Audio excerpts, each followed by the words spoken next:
ಕಾರೇಶು ದಾಸಿ ಕರಣೇಶು ಮಂತ್ರಿ ರೂಪೇ ಚ ಲಕ್ಷ್ಮೀ ಕ್ಷಮಯಾ ಧರಿತ್ರಿ ಭೋಜೇಶು ಮಾತಾ ಶಯನೇಶು ರಂಭಾ ತರುಣಿ ಬಾ ಸ್ವಾಭಿಮಾನಿ ಬಾ ಗೃಹಿಣಿ ಬಾ ಸ್ವಾವಲಂಬಿ ಬಾ ಹೆತ್ತು ಹೊತ್ತು ಸಾಕಿ ಸಲಹಿ ಕ್ಷಮಿಸಿ ಮಾರ್ಗದರ್ಶನ ನೀಡುವ ಮಾತೃ ಹೃದಯಿ ಹಾಗೂ ಎಲ್ಲ ಕ್ಷೇತ್ರಗಳಲ್ಲೂ ತನ್ನದೇ ಆದ ಸಾಧನೆಗಳ ಮೂಲಕ ಛಾಪು ಮೂಡಿಸುತ್ತಾ ಅಭ್ಯುದಯದ ಮೆಟ್ಟಿಲೇರುತ್ತಿರುವ ಮಹಿಳೆಯರ ಪರಿಚಯಿಸುವ ಸ್ಫೂರ್ತಿದಾಯಕ ಕಾರ್ಯಕ್ರಮವೇ ಮಹಿಳೆ ಕಾರ್ಯಕ್ರಮ. ಯಾರಿಗೆಲ್ಲಿ ಅಲ್ಲ ನೀನೋಡಿಯಾಳು ಬೇಕು ತಾನೆ ನಿನಗೂ ಒಂದು ಸಮಬಾಳು. ತಪ್ಪದೆ ಕೇಳಿ ಪ್ರತಿ ಶನಿವಾರ ಬೆಳಿಗ್ಗೆ 8:45 ಹಾಗೂ ಮರುಪ್ರಸಾರ ಭಾನುವಾರ ಮಧ್ಯಾಹ್ನ 1:30.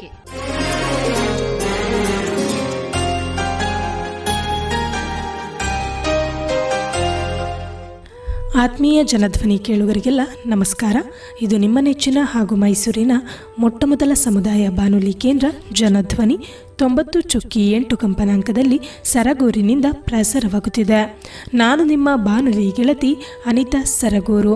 ಎಂದಿನಂತೆ ತಮಗೆಲ್ಲರಿಗೂ ಮಹಿಳೆ ಕಾರ್ಯಕ್ರಮಕ್ಕೆ ಆತ್ಮೀಯವಾದ ಸ್ವಾಗತ. ಕೇಳುಗರೆ, ಇಂದು ಮಹಿಳೆ ಕಾರ್ಯಕ್ರಮದಲ್ಲಿ ಉಪಸ್ಥಿತರಿರುವ ಕಳೆದ 2 ವರ್ಷಗಳಿಂದ ಸಮಾಜ ಸೇವೆಯಲ್ಲಿ ತೊಡಗಿಸಿಕೊಂಡು ಗಿರಿಜನ ಮಹಿಳೆಯರ ಅಭಿವೃದ್ಧಿಗಾಗಿ ಅಥವಾ ಆಡಿಯ ಅಭಿವೃದ್ಧಿಗಾಗಿ ಶ್ರಮಿಸುತ್ತಿರುವ HD ಕೋಟೆ ತಾಲೂಕಿನ ಗೋಳೂರು ಅಡಿಯ ಶ್ರೀಮತಿ ಮಂಜುಳಾರವರು ಇಂದು ನಮ್ಮೊಂದಿಗಿದ್ದಾರೆ. ಬನ್ನಿ ಅವರನ್ನು ಕಾರ್ಯಕ್ರಮಕ್ಕೆ ಸ್ವಾಗತಿಸಿ ಒಂದಿಷ್ಟು ಮಾಹಿತಿಯನ್ನು ತಿಳಿಯೋಣ. ಮೇಡಮ್, ಮೊದಲನೇದಾಗಿ ಕಾರ್ಯಕ್ರಮಕ್ಕೆ ಸ್ವಾಗತ ಮೇಡಮ್. ನನ್ನ ಹೆಸರು ಮಂಜುಳ ಅಂತ. ನಾನು ಗೋಳೂರು ಆಡಿಯಿಂದ ಬಂದ ಇದ್ದೀನಿ. ನಮ್ಮ ಆಡಿ ಸಮಸ್ಯೆ ಬಗ್ಗೆ ಏನೆಲ್ಲ ಆಗುತ್ತೆ ಅದನ್ನ ಒಂದು ತಿಳಿಸೋಕ್ಕೆ ಬಂದಿದ್ದೀನಿ. ಸ್ವಾಗತ. ಕುಟುಂಬದಲ್ಲಿ ಯಾರ್ಯಾರು ಇದ್ದೀರಿ ಮೇಡಮ್? ಕುಟುಂಬದಲ್ಲಿ ನಾವು, ನಮ್ಮ ಅಪ್ಪ ಅಮ್ಮ, ನಮ್ಮ ಅಣ್ಣಂದಿರು ಬೇರೆ ಬೇರೆ, ಅವ್ರ ಬೇರೆ ಮದುವಾಗಿ ಅವ್ರು ಬೇರೆ ಮನೆ ಕಟ್ಕೊಂಡಿದ್ದಾರೆ. ನಾವು ಇವಾಗಂದರೆ ನಮ್ಮ ಅಪ್ಪ ಅಮ್ಮನ ನಾನು ನೋಡ್ಕೊಳ್ಳೋದು. 2 ಮಕ್ಕಳು ಇದ್ದಾರೆ. ಒಬ್ಬಳು ಮಗ್ಗಿಲಿ ಓದ್ತಿದ್ದಾಳೆ, ಹುಡುಗಿ ದೊಡ್ಡವಳು. ಚಿಕ್ಕವನು ಅಲ್ಲೇ ಓದ್ತಿದ್ದಾನೆ, ಪರವಾಗಿಲ್ಲ, ಚೆನ್ನಾಗಿ ಓದ್ತಾರೆ. ನೀವೇನು ಶಿಕ್ಷಣ ಪಡ್ಕೊಂಡಿದ್ದೀರಿ? ನಾವು SLC ಓದಿದ್ದೀವಿ. ಎಲ್ಲಿ ಓದಿದ್ದು? DB ಕುಪ್ಪಲ್ಲಿ SLC ಗಂಟ ಮುಗಿಸ್ತಾ ಇದ್ದೀನಿ. ಅಲ್ಲಿಂದ ಬಂದು ಅಂಗನವಾಡಿಲಿ ಟೀಚರ್ ಆಗಿದೆ. ಆವಾಗ ಸ್ವಲ್ಪ ಮಕ್ಕಳು ಖಂಡಿತ ಬರ್ತಿದ್ದಿಲ್ಲ. ಮನೆಗೆ ನಾನು ಭೇಟಿ ಮಾಡೋಕ್ಕಿದ್ದೆ. ಅವರು ಮಾರ್ಷಲ್ಲ ಫಸ್ಟ್ ಇದ್ದರು. ಆವಾಗ ಅವರು ಚೆನ್ನಾಗಿ ಮಕ್ಕಳನ್ನ ಪಾಠ ಮಾಡಿಸಲ್ಲ, ಮನೆಗೆ ಬರಲ್ಲ ಕರ್ಕೊಬರೋಕ್ಕೆ. ಎಲ್ಲ ಅವರು ಬಂದ್ಬಿಟ್ಟು ಫೋನಲ್ಲಿ ಮಾತಾಡ್ತಾ ಹೊಂಟೋಗೋದು. ಮತ್ತು ಯಾರೂ ಅಲ್ಲಿ ಮಾಡಲ್ಲ ಮಕ್ಕಳಿಗೆ ಪಾಠ. ಆವಾಗ ನಾನೇನು ಮಾಡಿದೆ, ಮನೆಯಲ್ಲೇ ಟ್ಯೂಷನ್ ತಗೊಂಡಿದ್ದೆ ಮೇಡಮರೇ. ಪೀಪಲ್ ಟ್ರೀ ಗಾರ್ಡ್ ಅಂತ ಟ್ಯೂಷನ್ ಇತ್ತು ನಮಗೆ. ಆವಾಗ ಅವರು ಅಲ್ಲಿಂದನೇ ಮಾಡಿ ಮಕ್ಕಳಿಗೆ ಪಾಠನ ನೀವೇ ಕಲಿಸ್ಕೊಡಿ ಅಂತ ಹೇಳಿದ್ರು. ಆವಾಗ ದೊಡ್ಡವ್ರಿಗೂ ಪಾಠ ಮಾಡ್ತಿದ್ದೆ, ಚಿಕ್ಕವ್ರಿಗೂ ಪಾಠ ಮಾಡ್ತಿದ್ದೆ. ಆವಾಗ ಸಂಬಳ 3500 ಕೊಡ್ತಿದ್ರು ಪೀಪಲ್ ಟ್ರೀಯಿಂದ. ಇವಾಗ ನಿಲ್ಲಿಸ್ಬಿಟ್ಟಿದ್ದಾರೆ. ಜನವರಿಂದ ಸ್ಟಾರ್ಟಿಂಗ್ ಆಗುತ್ತೆ ನಮಗೆ. ಈ 26ಕ್ಕೆ ಮೀಟಿಂಗ್ ಕರೆದಿದ್ದಾರೆ ಇಲ್ಲಿ ಹೆಣ್ಣು ಪೋಸ್ಟಲ್ಲಿ. ಅದಕ್ಕೆ ಅಲ್ಲಿಗೆ ಬರಬೇಕಂತ ಮಹಿಳೆಯರಿಗೆಲ್ಲ ಹೇಳ್ಬಿಟ್ಟಿದ್ದೀನಿ, ಅದಕ್ಕೆ ಬರ್ತಾರೆ. ಇವಾಗ ನೀವು SLCಯನ್ನು ಶಿಕ್ಷಣ ಪಡ್ಕೊಂಡಿದ್ದೀನಿ ಅಂತ ಹೇಳಿದ್ರಲ್ವಾ? ಸೊ ನೀವು ನಿಮ್ಮ ಒಂದು ಆಡಿಯಲ್ಲೇ ಪಡ್ಕೊಂಡಿದ್ದ ಅಥವಾ ಹೇಗೆ ನಿಮ್ಮ ಶಿಕ್ಷಣ ಬೆಳೆದು ಬಂದ ದಾರಿಯನ್ನು ತಿಳಿಸೋದಾದ್ರೆ? ಇವಾಗ ನಾನು SLC ಗಂಟ ಓದ್ನಲ್ಲ, ಓದ್ಬಿಟ್ಟು ನಮ್ಮ ತಂದೆ ಹೇಳಿದ್ರು, ಆಡಿ ಒಳಗಡೆ ಹೋಗು ನೀನು, ಚೆನ್ನಾಗಿ ಅವ್ರಿಗೆ ನಿಮ್ಮ ಮಕ್ಕಳನ್ನ ಚೆನ್ನಾಗಿ ಓದಿಸಿ ನಿಮ್ಮ ಅಪ್ಪನ ಅಮ್ಮನಿಗೆ ಒಳ್ಳೆಯದಾಗುತ್ತೆ. ನಮಗೆ ಇವಾಗ ಏನು ಹೆಬ್ಬೆಟ್ಟು ಸೈನು ಅಂತ ಮಾಡೋಕ್ಕಾಗಲ್ವಲ್ಲ, ಅದಕ್ಕೆ ಇವಾಗ ಸೈನ್ ಮಾಡ್ತಾರೆ. ದೊಡ್ಡವರು ಮಾಡ್ತಾರೆ, ಚಿಕ್ಕವರು ಮಾಡ್ತಾರೆ. ಇವಾಗೇನು ವಯಸ್ಸಾಗಿರೋರು ಹೆಬ್ಬೆಟ್ಟು ಮಾಡ್ತಾರೆ. ಅದಕ್ಕೆ ನಾನು ಹೇಳ್ತಿರೋದು ಮಕ್ಕಳಿಗೋಸ್ಕರ ಆಡಿ ಒಳಗಡೆ ಹೋಗಿ ಹೇಳ್ತಾಯಿದ್ದೀನಿ, ಮಕ್ಕಳೇ ನೀವು ಚೆನ್ನಾಗಿ ಓದಿ, ಅಪ್ಪ ಅಮ್ಮನಿಗೆ ಬರೆಯೋಕೆ ಬರಲ್ವಲ್ಲ, ನೀವಾದರೂ ಸೈನ್ ಮಾಡ್ಬೋದಲ್ಲ ಅಂತ ಹೇಳ್ಬಿಟ್ಟು ಮಕ್ಕಳಿಗೆ ಅರಿವು ಕಾರ್ಯಕ್ರಮ ಮಾಡ್ತೀನಿ. ಅಂದರೆ ಈಗ ಕಳೆದ 2 ವರ್ಷದಿಂದ ನೀವು ಈ ಒಂದು ಗಿರಿಜನರ ಅಭಿವೃದ್ಧಿಗಾಗಿ ಆಡಿಯಲ್ಲಿ ಶ್ರಮಿಸ್ತಾ ಇದ್ದೀರಿ. ಏನೆಲ್ಲ ಕೆಲಸ ಕಾರ್ಯಗಳನ್ನ ಮಾಡ್ತಾ ಬರ್ತಾ ಇದ್ದೀರಿ ಮೇಡಮ್? ಕೆಲಸ ಕಾರ್ಯಕ್ರಮ ಅಂದರೆ ಅವ್ರಿಗೆ ಇನ್ಕಮ್ಗೆ ಎಷ್ಟು ಮಾಡ್ತಾಯಿದ್ದೀನಿ, ಜಾತಿ ಪತ್ರ, ಆಧಾರ್ ಕಾರ್ಡು, ಪಾನ್ ಕಾರ್ಡು ಸ್ವಲ್ಪ ಹಂಗೆಲ್ಲ ಮಾಡಿಸ್ಕೊಂಡು ಹೋಗ್ತಾ ಇದ್ದೀನಿ. ಇವಾಗ ಸ್ವಲ್ಪ ಜನ ಆವತ್ತು ಅದು ಯಾರೋ ಬಂದಿದ್ರು ಬೆಂಗಳೂರಿಂದ, ಮಕ್ಕಳಿಗೆ ಬಟ್ಟೆ ಸ್ವೆಟರ್ ಎಲ್ಲ ಕೊಡೋಕ್ಕಂತ ಬಂದಿದ್ರು. ಅವರು ಕೊಟ್ಬಿಟ್ಟು ಹೋಗಿದ್ದಾರೆ. ಏನು ಸಾಕ್ಷಿಯನ್ನು ಕೊಟ್ಟಿಲ್ಲ ಅವ್ರಿಗೆ. ಅದಕ್ಕೆ ನಮ್ಮ ಜೊತೆಲಿ ಆವತ್ತು ಮಾತಾಡಿದರು. ನಂಬರೆಲ್ಲ ತಗೊಂಡು ಹೋಗಿದ್ದಾರೆ. ಅಂದರೆ ಬೇಸಿಕ್ ಏನು ಅವರಿಗೆ ಮೂಲಭೂತ ಸೌಕರ್ಯಗಳು ಒದಗಿಸೋದಕ್ಕೆ ಏನೇನೆಲ್ಲ ಸರ್ಟಿಫಿಕೇಟ್ಗಳು ಬೇಕು, ಮೂಲ ಪ್ರತಿಗಳು, ಸೊ ಅದನ್ನು ರೆಡಿ ಮಾಡಿಸಿದ್ರೆ ಮಾಡಿಸಿದೆ. ಓಕೆ. ಅದಕ್ಕೂ ಮುಂಚೆ ಏನು ಮಾಡ್ತಾ ಇದ್ರಿ ನೀವು? ಅದ್ರ ಮುಂಚೆ ವಯಸ್ಸಾಗಿರೋರಿಗೆ ಸ್ವೆಟರು ಸುಮಾರು ಜನ ಬಂದಿದ್ರು ಮೇಡಮ್ ಅವ್ರು ನಮ್ಮ ಜೊತೆಲಿ ಹೇಳೋಕ್ಕಂತ. ಅದಕ್ಕೆ ನಾನು ಏನು ಹೇಳಿದೆ, ಸ್ವಲ್ಪ ವಯಸ್ಸಾಗ್ಬಿಟ್ಟಿದಲ್ವ ಜನಗಳಿಗೆ, ಅವ್ರಿಗೆ ಸ್ವಲ್ಪ ವ್ಯವಸ್ಥೆ ಮಾಡ್ಕೊಂಡಿದ್ದು. ಇವಾಗ ಏನಂದರೆ ಮನೆ ಇಲ್ಲ ಅವ್ರಿಗೆ, ಚಿಕ್ಕ ಚಿಕ್ಕ ಮನೇಲಿರೋದು, ಮಕ್ಕಳೆಲ್ಲ ಕೆಲ್ಸ್ಕೊಂಡು ಹೋಗ್ಬಿಟ್ಟಿದ್ದಾರೆ. ಅದಕ್ಕೋಸ್ಕರ ಅವ್ರನ್ನೇ ಕರ್ಕೊಂಡು ನಾನು ಕೋಟೆ ಗಂಟೆಗೆ ಬಂದೆವು. ಅವ್ರಿಗೆ ಜಾತಿ ಪತ್ರ, ಇನ್ಕಮ್ ಎಲ್ಲ ಮಾಡಿಸ್ಬಿಟ್ಟು ಫಸ್ಟಿಂದನೇ ಓಡಾಡ್ತಾಯಿದ್ದೀನಿ. ನಮ್ಮ ತಂದೆ ಇರೋ ಟೈಮಲ್ಲಿ ನಮ್ಮ ಹಕ್ಕುಪತ್ರ ಎಲ್ಲ ಎಷ್ಟು ಜನಗಳಿಗೆ ಹಕ್ಕುಪತ್ರ ಮಾಡಿಸಿದಲ್ವ. ಈ ಸ್ಕೂಲಿಗೆ ಅಧ್ಯಕ್ಷರಾಗಿದ್ರು ನಮ್ಮ ತಂದೆ. ಇವಾಗ ಏನಂದರೆ ಅವರು ಬೇರೆಯೇ ಕೆಟ್ಟಲ್ಲ ಮೇಡಮರೇ. ಅವರು ಏನೇ ಹೇಳಿದ್ರೂ ಜಗಳಕ್ಕೆ ಬರೋದು. ನಮ್ಮ ಮೇಲೇನೂ ಇವಾಗ ಜಗಳಕ್ಕೆ ಬರ್ತಾರೆ. ನೀನೇನು ಮಾಡ್ತೀಯ, ನಿನ್ನ ಮನೇಲಿ ಈ ವ್ಯವಸ್ಥೆ ನೀನು ಮಾಡ್ಕೊಯಿರೋ, ನಮಗೆ ಹೇಳ್ತೀಯ ಅಂತ ಹೇಳ್ತಾರೆ ನಮ್ಮನ್ನ. ನಾನೇಸ್ಕರ ಒಳ್ಳೇದಕ್ಕೋಸ್ಕರ ನಾವು ಅವರು ಆಡಿ ಒಳಗಡೆ ಹೋಗೋದು. ಅದಕ್ಕೆ ಇವಾಗ ನಮ್ಮ ತಂದೆ ಹೇಳ್ತಾರೆ, ಯಾಕೆ ಇಷ್ಟೊಂದು ಕಷ್ಟಪಡ್ತೀಯ, ನಂತರ ನೀನು ಮನೇಲಿದ್ದು ಬಿಡು ಅಂತ. ನಾನು ಹಂಗೆ ಕೈ ಚಾಚಕ್ಕೆ ಹೋಗಲ್ಲ ಮೇಡಮರೇ. ಏನೋ ಕೊಟ್ಟರೆ ಈಸ್ಕೋತೀನಿ. ನಮ್ಮ ಮನೆಯವ್ರ ಹತ್ರ ನನಗೆ, ನಮ್ಮ ತಂದೆ ತಾಯಿ ಹತ್ರ ನಾವು ಇವಾಗ ಕೂಲಿ ಕೆಲ್ಸಕ್ಕೆ ಹೋಗಲ್ಲ. ನಾನು ಯಾವಾಗ ಈ ಹಕ್ಕುಪತ್ರದ ಬಗ್ಗೆ ವಿಸಿಟ್ ಆಯ್ತಲ್ಲ, ಅವರು ತಾಲೂಕು ಪಂಚಾಯತಿನಲ್ಲಿ ಅವ್ರ ಅಧ್ಯಕ್ಷರಾಗಿದ್ದಾರೆ. ಅವ್ರ ಜೊತೆಲಿ ನಾನು ಸೇರ್ಕೊಂಡು ಇವಾಗ ಆಡಿ ಒಳಗಡೆ ನಿಂತು ಹಕ್ಕುಪತ್ರ ಮಾಡಿಸ್ತಾಯಿದ್ದೀನಿ. ಆಡಿ ಒಳಗಡೆ ನಿಂತು ಹಕ್ಕುಪತ್ರ ಮಾಡಿಸ್ತಾಯಿದ್ದೀನಿ. ಇವಾಗ ಎಲ್ಲರಿಗೂ ಹಕ್ಕುಪತ್ರ ಆಯಿತು ಮೇಡಮರೇ. ಇವಾಗ ಮನೇನೂ ಆಯಿತು, ಕರೆಂಟು ಆಯಿತು. ಸಿದ್ದರಾಮಯ್ಯ ಜೊತೆಲಿ ಬಂದು ಮಾತಾಡ್ದಲ್ಲ, ಅದ್ರ ತೊಟ್ಟಿಂದ ಇವಾಗ ರೋಡು ಆಯಿತು, ಮನೆ ಆಯಿತು, ಕರೆಂಟ್ ಆಯಿತು, ಎಲ್ಲ ವ್ಯವಸ್ಥೆ ಆಯಿತು. ಅಲ್ಲಿ ಏನು ತೊಂದರೆ ಇಲ್ಲ. ಇವಾಗ ಈಗ ಸಿದ್ದರಾಮಯ್ಯ ಸಾಹೇಬರು ಬಂದಿದ್ದಾಗ ಅವ್ರ ಜೊತೆ ನಾವು ಮಾತಾಡಿದ್ದು, ಲೆಟ್ರು ಬರೆದು ಕೊಟ್ಟು ನಾವು ಅಲ್ಲಿಂದ ಹಂಗಂಗೆ ನಮ್ಮ ಆಡಿದ ಸಮಸ್ಯೆ ಆಗಿ ಹುಲಿ ಕಾಟ ಜಾಸ್ತಿ, ಆನೆ ಎಲ್ಲ. ರಾತ್ರಿ ಅಂತೂ ನಮಗೆ ಬಸ್ಸಲ್ಲಿ ಓಡಾಡೋಕ್ಕಾಗಲ್ಲ. 7 ಗಂಟೆ 6:15 ಕಳೆದ ಮೇಲೆ ನಮಗೆ ಅಲ್ಲಿ ಗಾಡಿ ಬಿಡಲ್ಲ. ಇಲ್ಲಿ ಉದ್ದುಮರ ಹತ್ರ ನಾವೇ ಬಂದು ಅಲ್ಲಿ ಹೇಳ್ಬಿಟ್ಟು, ನಿನ್ನೆ ಹಂಗೆ ಸಮಸ್ಯೆ ಆಗಿತ್ತು ಮೇಡಮ್ ನನಗೆ. ಅಲ್ಲಿ ನಿಂತು ಮಾತಾಡಿ ನಾನು ಒಂದು ಆಡಿ ಅಧ್ಯಕ್ಷರಾಗಿದ್ದೆ ಅಂದ್ಬಿಟ್ಟು ನಾವು ಅಲ್ಲಿ ಬಂದು ಹೇಳಿ ಹಂಗೆ ಗಾಡಿ ಬಿಟ್ಟಿದಂದ್ರೆ ಬಿಡಲ್ಲ. ಅಂದರೆ ಫೈನ್ ಕಟ್ಟಿ ಅಂತ ಹೇಳಿದು. ಅವಾಗ ನಾನು ಹೇಳಿದೆ, ನಾವು ಅಷ್ಟು ಇಲ್ಲಿಂದ ನಾವು ಕಾಡಲ್ಲಿ 6:30ಗೆ ಫಸ್ಟ್ ಗಾಡಿಗೆ ಹೋಗೋದು ಮೇಡಮರಲ್ವಾ. ಫಸ್ಟ್ ಗಾಡಿಗೆ ಹೋಗಿ ಅಲ್ಲಿಂದ ಬರೋಗಂಟ ನಮ್ಗೆ ಎಷ್ಟು ಲೇಟ್ ಆಗುತ್ತೆ. ನಮ್ಮ ಮಕ್ಕಳು ಮರಿ ಇಲ್ವಾ, ನೋಡ್ಕೋಬೇಕು ತಾನೆ. ಅದೇನು ಫೈಲ್ ಕಟ್ಟಬೇಕು, ಯಾರ ಜೊತೆಲಿ ಹೇಳ್ತೀರಾ ಅಂತಂದ್ಬಿಟ್ಟು ನಾನು ಅಲ್ಲಿಗೆ ಸ್ವಲ್ಪ ಗಲಾಟೆ ಮಾಡಿದೆ. ನಾನು ಅವರು ಇದ್ರಲ್ಲ ಜಯ ಅವರು, ಅವ್ರ ಜೊತೆನೂ ಹೇಳಿ ಹಂಗೆ ಸಮಸ್ಯೆ ಪರಿಹಾರ ಮಾಡಿಬಿಟ್ಟು ಹಂಗೆ ಗಾಡಿ ಮಾಡ್ಕೊಂಡು ಹೋಗಿದ್ದು. ಅದರಿಂದ ಇವಾಗ ಏನಂದರೆ ಒಂದು 5 ಗಂಟೆಗೆ ಬಸ್ಸು ನಮಗೆ ಬಿಡಿ. ಇವಾಗೇನು ಅಂದರೆ 6:30ಗೆಲ್ಲ 7:30ಗೆಲ್ಲ ಹೋಗೋಕ್ಕಾಗಲ್ಲ ಮನೆಗೆ. ಭಾರಿ ತೊಂದರೆ. ಅಪ್ಪ ಅಮ್ಮ ಅಂದರೆ ಅವ್ರು ಬೈತಾರೆ ನಮ್ಮನ್ನ, ನೀನು ಕೆಲಸಕ್ಕೆ ಸೇರೋದು ಅಂದ್ಕೊಂಡು ನೀನು ಇಷ್ಟು ಟೈಮ್ಗೆಲ್ಲ ಬರಬೇಡ ಅಂತ ಬೈತಾರೆ. ನೀನು ಒಬ್ಬಳೇ ಇರೋದಲ್ವಾ, ಅದಕ್ಕೋಸ್ಕರ. ಅಂದರೆ ಒಟ್ಟು ಈಗ ಸಮಾಜದ ಕೆಲಸ ಮಾಡೋದ್ರಲ್ಲಿ ನಿರತರಾಗಿರೋದ್ರಿಂದ ಈ ರೀತಿ ಸಮಸ್ಯೆ ಗೊತ್ತಾಗ್ತಾ ಇದೆ. ಅದ್ರ ವಿರುದ್ಧ ಗೊತ್ತಾಗಿದೆ ಮೇಡಮ್ ಅವರ, ನನಗೆ ಗೊತ್ತಾಗಿದೆ. ಇವಾಗ ಏನಂದರೆ ನಮ್ಮ ಮಕ್ಕಳಿಗೆ ಇವಾಗ ಎಷ್ಟು ಟೀಚರ್ಗಳು ಬರ್ತಾರಂತ ನನಗೆ ಗೊತ್ತು. ಟೀಚರ್ಗೂ ನಾನು ಹೇಳ್ತಾ ಇದ್ದೀನಿ, ನೀವು ಮನೆಗೆ ಹೋಗಿ ಭೇಟಿ ಮಾಡಿ, ನಾನು ಹೋಗಲ್ಲ ಅಂತ ನಾನು ಹೇಳ್ತಾ ಇದ್ದೀನಿ. ಆವಾಗ ಅವರು ಹೇಳ್ತಿರೋದು, ನಿಮಗೆ ಕೆಲಸ ಇಲ್ಲ ಟೈಮಲ್ಲಿ ನೀವು ಹೋಗಿ ಮಕ್ಕಳನ್ನ ಕರ್ಕೊಬನ್ನಿ. ಇವತ್ತು ನಾನೇ ಅವ್ರಿಗೆ ಹೆಚ್ಚಮ್ಮರು ಇವಾಗ ನಮ್ಗೆ ಬೆಳಗ್ಗೆನೇ ಫೋನ್ ಮಾಡಿದರು, ಅಧ್ಯಕ್ಷರು ಎಲ್ಲಿದ್ದೀರಿ ಅಂತ ಕೇಳಿದ್ರು. ನಾನು ಹೇಳಿದೆ, ಇಲ್ಲಿ ನಾನು ಸರಗೂರಿಗೆ ಹೋಗ್ತಾ ಇದ್ದೀನಿ, ಮಕ್ಕಳಿಗೆ ಒಂದ್ಸರಿ ಮಕ್ಕಳಿಗೆ ಹೋಗಿ ಭೇಟಿ ಮಾಡಿ ಬರ್ತಾರೆ, ಮನೇಲಿ ಇದ್ದಾರೆ ಎಲ್ಲ. ಇವತ್ತು ಕೊಡಗು ಹೋಗ್ತಾರೆ ಮಕ್ಕಳನ್ನೆಲ್ಲ ಕರ್ಕೊಂಡು. ಅದಕ್ಕೆ ನಾನೇ ಹೇಳಿದೆ, ಅಲ್ಲಿ ಹೋಗಿ ಬೆಳಿಗ್ಗೆನೇ ಮೇಡಮ್ ನಾವು ಹೋಗಿ ಹೇಳ್ಬಿಟ್ಟು ಬಂದಿರೋದು, ಮಕ್ಕಳನ್ನ ಮಾತ್ರ ಕೆಲಸಕ್ಕೆ ಕರ್ಕೊಂಡು ಹೋಗಬೇಡಿ. ನಿಮ್ಗೆ ಸೈನ್ ಮಾಡೋಕ್ಕೆಲ್ಲ ಬರೋಕ್ಕಾದ್ರೆ ನಿಮ್ಮ ಮಕ್ಕಳನ್ನೇ ಬೇಕು ಅಲ್ವಾ ಮೇಡಮರೇ. ಇವಾಗ ನಾವು ಒಂದು ಅಕ್ಷರ ಕಲ್ದಿದ್ದಕ್ಕೆ ನಾವು ಈ ಥರ ಇಷ್ಟೊಂದು ಮಾತಾಡ್ತೀವಿ. ಅವರು ಹಂಗೆ ಕಲ್ತಿರೋ ಈ ಟೇಜ್ ಮೇಲೆ ಕೂತ್ಕೊಂಡು ಮಾತಾಡ್ಬೋದು ಅಲ್ವಾ, ಖಂಡಿತ ಅಲ್ವಾ ಮೇಡಮರೇ.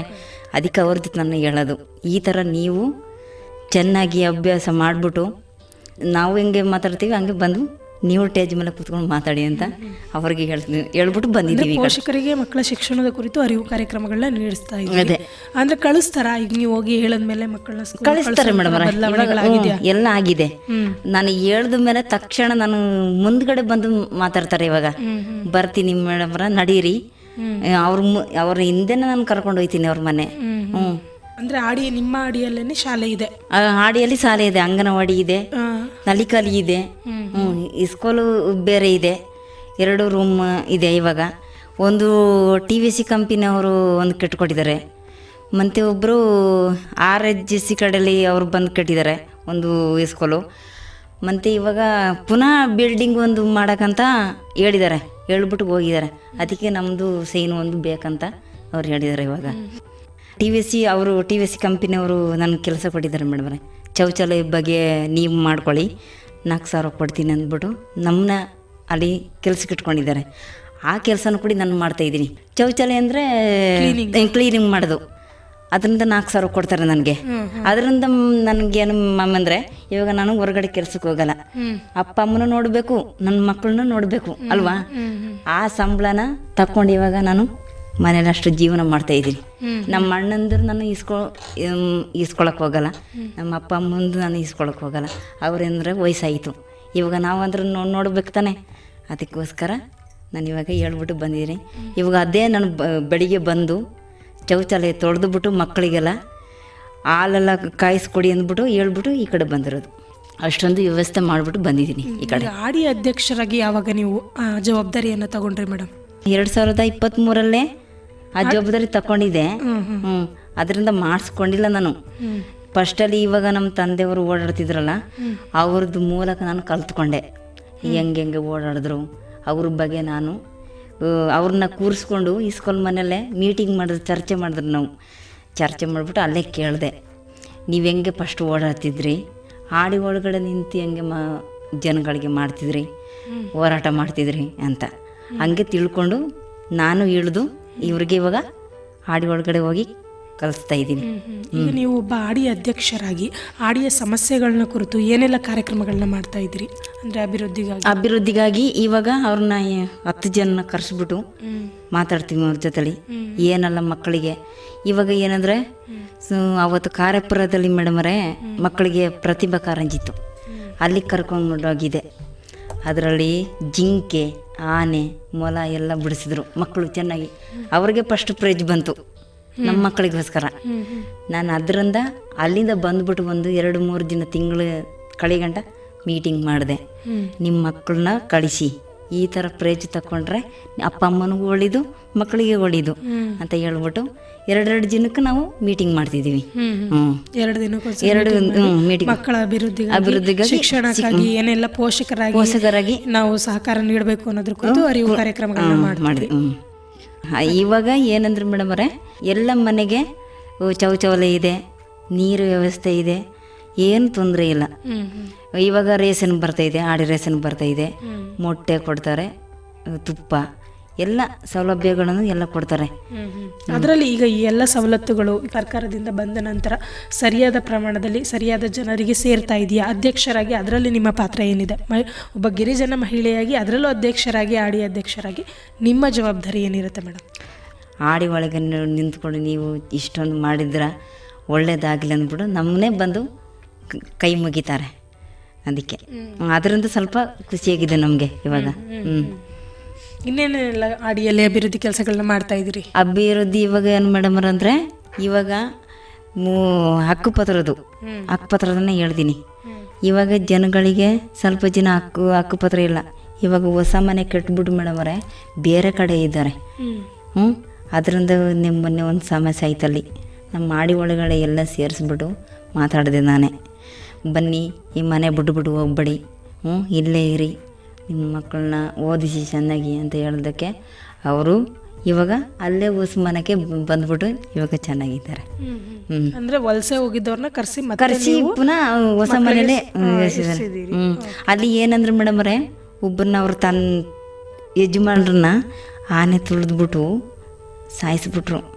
ಅದರಿಂದ ಬೇಜಾರಾಗಿ ಅವರು ಮನೆ ಬಿಟ್ಟು ಹೊಂಟೋದ್ರು. ಡೈಲಿ ಬರ್ತದೆ ಮೇಡಮ್, ಒಂದು 3-4 ಜನಕ್ಕೆ ಆ ಮನೆಗೆ ಆನೆ ಬಂದೇ ಬರ್ತದೆ. ತುಳಿದು ಸಾಯಿಸಿದಲ್ವ ಕೊಂಬು ಇಲ್ಲಿ ಚುಚ್ಚಿಬಿಡ್ತು ಮೇಡಮ್ರೆ. ಚುಚ್ಚಿದಲ್ವ ಕೊಂಬು ಅಲ್ಲಿ ರಕ್ತ ಹಂಗೆ ಇವಾಗಲೂ ಆ ಮನೇಲಿ ರಕ್ತ ಹಂಗೇನೆ, ಹಳೆ ಮನೇಲಿ ಹಂಗೇನೆ ಇದೆ. ನೀವು ಇವಾಗಲೂ ಬಂದಿರ್ಬೇಕಾದ್ರೆ ನೋಡ್ಬೋದು. ಸೊ ಆ ರೀತಿ ಸಮಸ್ಯೆಗಳು ಹುಲಿ ಕಾಟ ಜಾಸ್ತಿ ಆಗಿತ್ತು ಇವಾಗ ಸ್ವಲ್ಪ ಕಡಿಮೆ ಮೇಡಮರೆ. ಇವಾಗ ಸ್ವಲ್ಪ ಕಾಡೆಲ್ಲ ಸವ್ರು ಬಿಟ್ಟಿದ್ದಾರೆ, ಟ್ರೆಂಚ್ ಎಲ್ಲ ಎಳಿತಿದ್ದಾರೆ. ಅವಾಗ ಏನು ಇವಾಗ ಸಮಸ್ಯೆ ಇಲ್ಲ. ಇವಾಗೇನು ಕಾಡಿಗೆ ಹೋಗೋಕ್ಕೆ ಭಯ ನಾವು. ಇವಾಗ ಗ್ಯಾಸ್ ಎಲ್ಲ ಕೊಟ್ಟಿದ್ರೆ ಆಯ್ತಿತ್ತು. ನಮಗಿದೆ ಗ್ಯಾಸು ತುಂಬಿಸ್ಕೋತೀವಿ. ಇವಾಗ ಕೆಲವರು ಜೇನು ಕುರುಬರಲ್ಲ, ಅವರು ಗ್ಯಾಸಲ್ಲಿ ಅಡುಗೆ ಮಾಡಲ್ಲ, ಬರೀ ಸೌದೆನೇ. ನೆರಳಿಕಾಯಿಗೆ ಹೋಯ್ತಾರೆ, ಮೆಣಸು, ಜೇನುತುಪ್ಪ, ಹೂವು ಎಲ್ಲ ಕಿತ್ಕೊಂಡು ಬರೋಕ್ಕೆ ಹೋಯ್ತಾರೆ. ಅವ್ರ ಜೀವನ ಅದರಲ್ಲಿ ನಡೀತಾ ಇದೆ. ನಮಗೇನಂದರೆ ಯಾರಾದರೂ ಇವಾಗ ಒಳಗಡೆ ಇದು ಬರ್ತದಲ್ಲ, ರೇಷನ್ ಬರ್ತದಲ್ಲ, ಅದರಲ್ಲಿ ಜೀವನ ಮಾಡಿಕೊಂಡು ನಾವಿರೋದು. ಇವಾಗ ಅಂದರೆ ಕೂಲಿ ಕೆಲ್ಸಕ್ಕೆ ಹೋಯ್ತೀವಿ. ಫಸ್ಟಲ್ಲಿ ನಾನು ಕೂಲಿ ಕೆಲ್ಸಕ್ಕೆ ಹೋಯ್ತಿದ್ದೆ. ಇವಾಗ ಈಗೋಸ್ಕರ ಈ ಆಡಿ ಒಳಗಡೆ ನಿಂತ್ಕೊಂಡು ಆಡಿ ಒಳಗೆ ಜನಗಳಿಗೆ ಮಾಡ್ಬೇಕಂದ್ಬಿಟ್ಟು ನಾನು ಆಸೆ ಇದೆ ಅಂದ್ಕೊಂಡು ನಾನು ಇವಾಗ ಕೆಲ್ಸಕ್ಕೆ ಹೋಗಲ್ಲ, ಇದರಿಂದ ಮಾಡ್ತಾಯಿದ್ದೀನಿ. ಮೊದಲೆಲ್ಲ ಕೂಲಿ ಕೆಲ್ಸಕ್ಕೆ ಹೋಗ್ತಿದ್ದವರು ಈಗ ತಮ್ಮ ಪೂರ್ತಿ ಸಮಯವನ್ನು ಅದೇ ಆಡಿಯ ಅಭಿವೃದ್ಧಿಗಾಗಿ, ಗಿರಿಜನರ ಅಭಿವೃದ್ಧಿಗಾಗಿ ಕಾರ್ಯನಿರ್ವಹಿಸ್ತಾರೆ. ಅದೇ ಅದರಲ್ಲೂ ಮುಖ್ಯವಾಗಿ ನೀವು ಒಬ್ಬ ಗಿರಿಜನ ಮಹಿಳೆಯಾಗಿ ನಿಮ್ಮ ಆಡಿಯ ಗಿರಿಜನ ಮಹಿಳೆಯರಿಗೆ ಏನೇನೆಲ್ಲ ಅವರ ಸಮಸ್ಯೆಗಳನ್ನ ಗುರುತಿಸಿ ಅನುಕೂಲ ಮಾಡಿಕೊಟ್ಟಿದ್ದೀರಿ ಮೇಡಮ್? ಅವ್ರಿಗೆ ನಾನು ಏನಂದರೆ ಅವ್ರ ಮನೆಗೆ ಹೋಗಿ ಏನೆಲ್ಲ ಬೇಕು ಅವ್ರಿಗೆಲ್ಲ ವ್ಯವಸ್ಥೆ ಮಾಡಿದ್ದೀನಿ. ಅವ್ರನ್ನ ಅಲ್ಲಿಂದ ಆಧಾರ್ ಕಾರ್ಡ್ ತೆಗಿಸೋರನ್ನ ಮನೆಗೆ ಬಂದು ವಯಸ್ಸಾಗರದ್ದು ಆಧಾರ್ ಕಾರ್ಡ್ ತೆಗಿಸಿದ್ದೀನಿ, ಜಾತಿ ಪತ್ರ ಮಾಡಿದ್ದೀನಿ. ಇವಾಗ ಅವರವರು ಈ ಕೆಲವರು ಮೇಡಮರ ಎಲ್ಲ ಸತ್ತೋದ್ರು, ವಯಸ್ಸಾಗಿ ಸತ್ತೋದ್ರು. ಆವಾಗ ಇವಾಗೇನು ಸ್ವಲ್ಪ ಜನಕ್ಕೆ ಇವಾಗ ನಾನೇ ಅವ್ರ ಮನೆಗೆ ಹೋಗ್ಬಿಟ್ಟು ವ್ಯವಸ್ಥೆ ಮಾಡಿಕೊಟ್ಟಿದ್ದೀನಿ. ಹಿಂಗೆಲ್ಲ ಓಡಾಡಬೇಡಿ, ನನ್ನಿಂದನೇ ದುಡ್ಡು ಖರ್ಚು ಮಾಡಿಕೊಂಡು ನಿಮ್ಗೇನಾದ್ರು ಮಾಡಿಕೊಡ್ತೀನಿ ಅಂದ್ಬಿಟ್ಟು ಇವಾಗ ಮನೆ ಪಾಸ್ ಆಗಿದಲ್ವಾ, ಅದರಿಂದ ಓಡಾಡ್ತಾಯಿದ್ದೀನಿ ಇವಾಗ. ಮನೆಗಳು ಸುಮಾರು ಜನಕ್ಕೆ ಜೆ.ಕೆ.ಗೆ ಇವಾಗ ಮನೆ ಬಂದಿದೆ. ಜೆ.ಕೆ.ಗೆ ಮನೆ ಮುಗಿಬೇಕು, ಯಾವಾಗ ನಮಗೆ ಎಷ್ಟಿಗೆ ಆಗೋದು ಮನೆ. ಅದರಿಂದ ಬಗ್ಗೆ ಚರ್ಚೆ ಆಗಿದೆ. ಇವಾಗ ಫಾರೆಸ್ಟ್ಗಳು ನಮ್ಮನ್ನ ಹಕ್ಕುಪತ್ರ ಕೊಡಲೇಬೇಡಿ, ಜಾಗ ಎಳಿಬೇಡಿ ಅಂತ ಎಲ್ಲ ಹೇಳ್ತಿದ್ರು. ನಾವೆಲ್ಲಿ ಹೋಗಿ ನಿಂತು ಮಾತಾಡೋದು.